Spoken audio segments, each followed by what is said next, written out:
نحمده ونستعينه ونستغفره ونعوذ بالله من شرور أنفسنا ومن سيئات أعمالنا من يهده الله فلا مضل له ومن يضلل فلا هادي له وأشهد أن لا إله إلا الله وأشهد أن محمدا عبده ورسوله أما بعد فإن خير الحديث كتاب الله وخير الحديث حديث محمد صلى الله عليه وسلم وشر الأمور محدثاتها وكل محدثة بدعة وكل بدعة ضلالة وكل ضلالة في النار.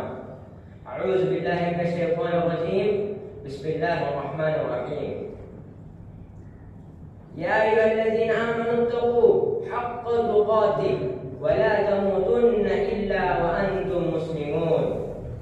يا أيها الناس اتقوا ربكم الذي خلقكم من نفس واحدة وخلق منها زوجها وبث منهما رجالا كثيرا ونساء واتقوا الله الذي تساءلون به والأرحام إن الله كان عليكم رقيبا.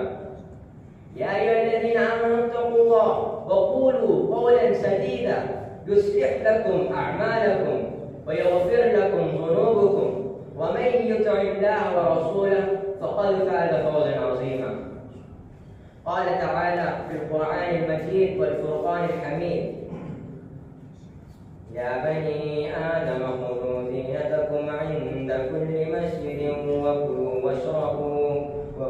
واشربوا ولا تسرفوا إنه لا يحب المسرفين. My dear brothers and sisters, the topic for today's khutbah is excessiveness and extravagance. All praise for Allah. We praise Him, we seek His assistance and ask for His forgiveness. My dear brothers and sisters, Islam is a religion which has set forth a program for every facet of human life and has advised balance and moderation to its followers in all affairs. Islam has set legitimate enjoyment of divine blessings as permissible, and it has also set waste and extravagance as being impermissible. These limits have been set for the reason that all Muslims, in light of the social position and wealth, have a responsibility towards the human society in which they live in. If people were to be wasteful and extravagant, they would be harming that society, develop and cultivate negative personal characteristics which would be destructive to them on an individual level. In order to fully understand the subject of tabzir, waste, and israf, extravagance, it is first necessary to explain these two terms and delve into the various facets of this issue in light of the teachings of these Islamic precepts. So, what is israf? Israf linguistically is overstepping moderation. Ashraf fi malihi is a statement meaning that one rushedly and immoderately spends one's wealth.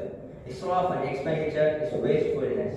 Therefore, it can also be said that israf is any useless action or any action which exceeds the natural limits, whether it lacks in excess in quantity or in quality. So, what is tabzir? Tabzir linguistically is splitting up a thing. It originally refers to throwing of seeds and spreading them out, and then got used to refer to anyone who wastes his wealth. Badara means that one spends his wealth corruptly and extravagantly. Tabzir technically is spending wealth in other than its right, expenditure in what ought not to be spent in. For example, when a person spends his money or resources for things which he or she does not need and can easily live without it. Another example of it is someone has a wardrobe full of clothes, but when he or she is going on the shopping mall, he keeps on buying dresses. Extravagance is one thing which comes against the establishment of this equality. If a Muslim wastes some resources or provisions by extravagance, he is directly wasting the haqq of others, those who could have been satisfied by the wasted things. This leads to a vicious circle of wrongdoings and a big unwanted imbalance in the society, thereby creating a hindrance in maintaining equality among all. My dear brothers and sisters, how can it be justified that on the one hand there are people who are not able to get their daily needs, while on the other hand there are people who will only half their plate, astaghfirullah, and throw the remaining to the trash bin? How can we defend against a society where one portion of the society has their wardrobe full of clothes, so big in numbers that they may not even be able to wear it once a month or even once a year. Whereas on the other hand, there are people who live their entire lives depending on a dress or two. In some cases, not even this. Islam takes a strong exception to this.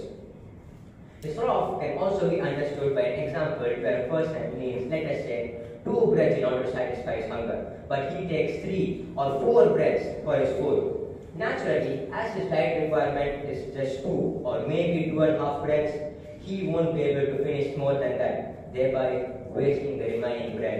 This, my dear brothers and sisters, is a classic example of Israf.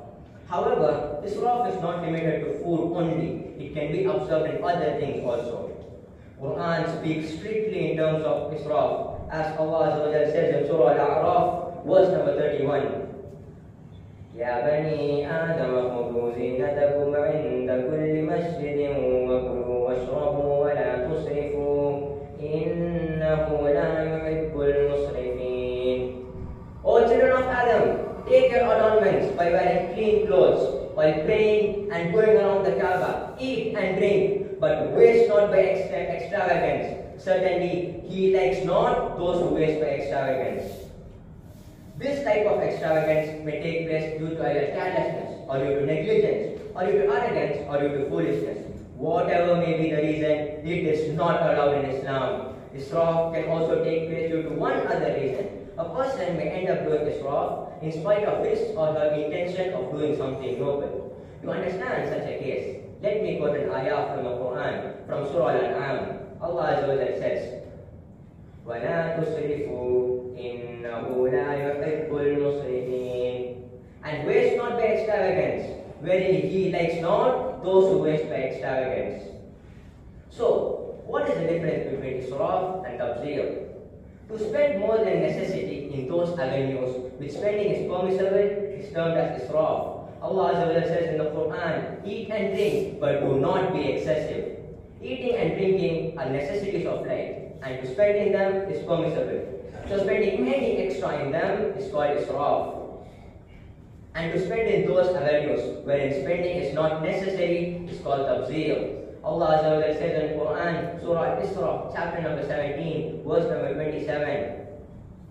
وآت ذي القربى حقه والمسكين وابن السبيل ولا تبذروا تبذيرا إن المبذرين كانوا إخوان الشياطين وكان الشيطان لربه كفورا. And give the relative his right, and also the poor and the traveler, and do not spend wastefully. Verily, spendthrifts are brother of Shaitan, and Shaitan is ever ungrateful to his Lord. My dear brothers and sisters, now let's see about how strictly Quran talks about Israf and Tabzir. The Quran has dispraised it in 23 places. Subhanallah, as it disprays its relative wasting in other places. Allah Almighty said, وَأَهْلَكْنَا مُسْرِفِينَ. And we destroyed the transgressors. He Almighty said, وَأَنَّ الْمُسْرِفِينَ هُمْ أَصْحَابُ النَّارِ. Indeed, the transgressors will be companions of the fire. And if the extravagance drowns in the sea of his excesses and becomes saturated with his desires, his insight is blinded, so he goes astray. He does not become guided, and perhaps may not even be given success to repent until he dies upon his misdeeds and sins. May Allah protect us all from that. Ameen. Regarding that, Allah Azza wa Jalla said, إِنَّ اللَّهَ لَا يَهْدِي مَنْ هُوَ مُسْرِفٌ كَذَّابٌ. Indeed, Allah does not guide one who is a transgressor and a liar. And in another place, Allah Almighty said,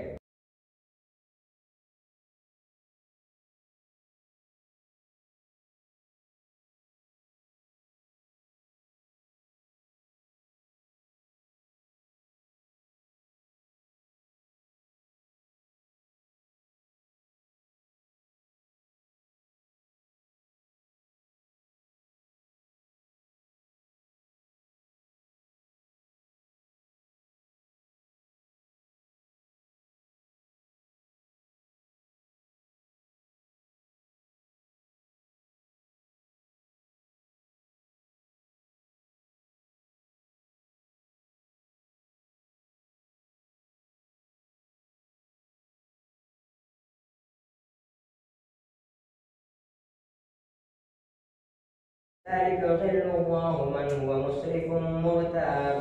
Thus, Allah leads astray he who is a transgressor and a skeptic.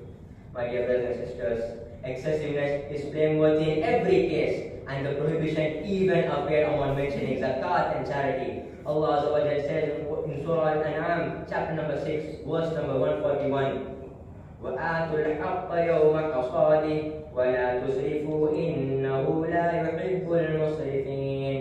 And give its due zakah on the day of harvest, and be not excessive. Indeed, he does not like those who commit excess. The wastefuls are the brothers of the shaitan, as Allah Azza wa Jalla said in the glorious Quran, وَلَا تُبَذِّرُوا تَبْذِيرًا إِنَّ الْمُبَذِّرِينَ كَانُوا إِخْوَانَ الشَّيَاطِينِ وَكَانَ الشَّيْطَانُ لِرَبِّهِ كَفُورًا. And do not spend wastefully. Indeed, the wasteful are brothers of the shaitan, and ever has shaitan been ungrateful to his Lord. And in this hadith, Abu Hurairah narrated that the Messenger of Allah sallallahu alayhi wa sallam said, Allah has hated you for three things. 1. Vain talks, useless talks that you talk too much or about others. 2. Wasting of wealth for extravagance. 3. And asking too many questions in disputed religious matters or asking others for something. Sahih al-Bukhari, hadith number 1477. And Allah Almighty described the attributes of the servants of the most merciful at the end of Surah Al-Furqan, verse number 67. وَالَّذِينَ إِذَا أَنفَقُوا لَمْ يُسْرِفُوا وَلَمْ يَقْتُرُوا وَكَانَ بَيْنَ ذَلِكَ قَوَامًا. And they are those who, when they spend, do not so excessively or sparingly, but are ever between them, justifiably moderate. Also, in Surah Isra, chapter number 17, verse number 29, Allah Azza wa Jalla says, and do not make your hands as chained to your neck or extend it completely and thereby become blameworthy and insolvent. This is the way of Islam, and the characteristics of the people of faith are balance and moderation. And balance and moderation are the way of the Lord that are commanded. And adhering to its results in self-sufficiency and not needing others closes the gap between the wealthy and the poor, and saves wealth for what is beneficial, so that it can be spent on various public and private interests for the benefit of all. Excessiveness is either more than what is sufficient, or excess in luxury or enjoyment, or going beyond the halal and haram. Allahu Akbar. And this is ugliest form. Indeed, warning against excessiveness does not mean commanding to abandon the permissible. Allah Almighty says in Surah Al-A'raf, verse number 31 to 32. يا بني آدم خذوا زينتكم عند كل مسجد وكلوا واشربوا ولا تسرفوا إنه لا يحب المسرفين. قل من حرم زينة الله التي أخرج لعباده وطيبات من الرزق. O children of Adam, take your adornments, wear your clothing at every masjid, and eat and drink, but do not be excessive. Indeed, he likes not those who commit excess. Say, who has forbidden the adornment? Allah, which he has provided, produced for his servants the good and lawful things of provision. And just as extravagance is blameworthy, so is miserliness and stinginess, as well as hoarding wealth and being greedy with it. Allah says in Surah Tawbah, chapter number 9, verse number 34. And those who hoard gold and silver and spend it not in the way of Allah, give them tidings of a painful punishment. Miserliness and stinginess are among the ugliest traits and attributes.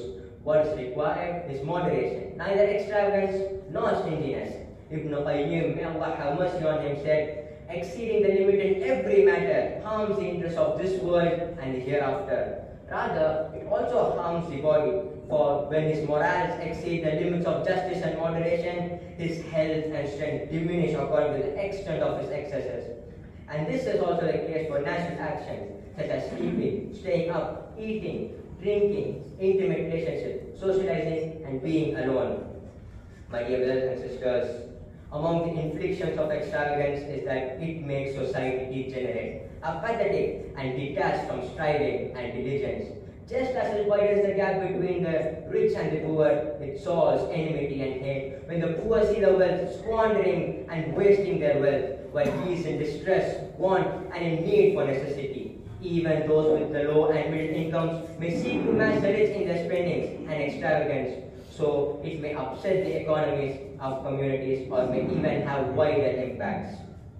Most people today have financial difficulties in spite of the abundance of wealth, but most spending is on luxuries and excesses at the expense of necessities and needs. Rather, you see some people borrowing not to meet their needs, but for their luxury and to keep pace with the rich and the affluent. So they imitate one another, go to excess. They chase after the rich, imitating and copying until they collapse from the burden of death. Allah Almighty said, وَلَا تُطِيعُوا أَمْرَ الْمُسْرِفِينَ, and do not obey the order of the transgressor.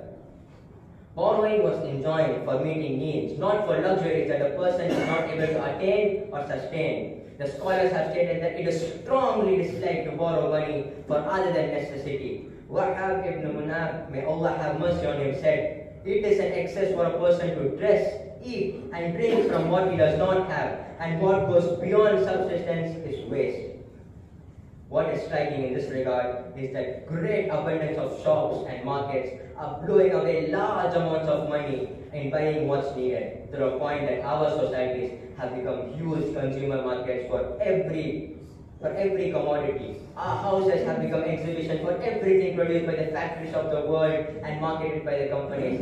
Advertising has played with people's minds to the point it is as if they were created for shopping. Subhanallah. Also, there's a great amount of spending on parties, events, celebrations, and occasions. At the end, there is nothing gained from them, and the amount spent is so much that it would have been able to sustain the celebrant for a long period of time. The wise person should not give in to the desires of immature and whimsical members in his household and those around him. He is responsible for looking after them and their welfare.